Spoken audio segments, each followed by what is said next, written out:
our job was to convince, let's say, Ecuador to accept $1 billion loan, convince the World Bank to give Ecuador $1 billion loan. 90% of that $1 billion would come back to the United States to pay for Halliburton, Bechtel, these kinds of, or these types of companies, to build the infrastructure, and then, which would only serve the wealthiest people in those countries. And then the country would be stuck with this huge debt, which over time would continue to be refinanced and get larger and larger and larger, so that in fact today, Ecuador owes more than 50% of its national budget just to pay down its debt service, which means there's very little money left to go to pay for the education or health services for the poor people, who are the ones who suffered from these projects. It was their rivers that were destroyed as we built hydroelectric plants. It was their land that was destroyed, and while a few of their people got wealthy, as a few of ours did. And so now they're saddled with this incredible debt that they can't possibly pay. And so we go in and demand our pound of flesh, very much like the mafia. That's why we called ourselves hitmen. So today, for example, this is actually what's happened in Ecuador. And today, we need Ecuador's oil. We need the oil from this Amazon area where these indigenous people live that I work with as a Peace Corps volunteer. And we tell Ecuador, since you can't pay off your loans, what you need to do is turn over your Amazon to our oil companies.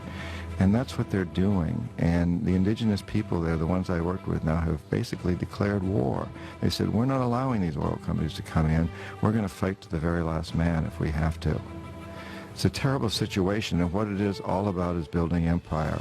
We've done this in every country around the world that has resources that we covet. Often this is oil in places like Indonesia, Nigeria, Ecuador, Venezuela, Colombia, so many different places, but sometimes it's other resources. For example, in Panama, it was the Panama Canal. And in this process, we've managed to create the largest empire in the history of the world, and we've done it largely without military might. It's been done primarily through economic hitmen like me. Now, when the economic hitmen fail, as we've done as we did in Panama with Omar Torrijos, and in Ecuador many years ago with Jaime Roldos when I was there, when we fail, the jackals are sent in.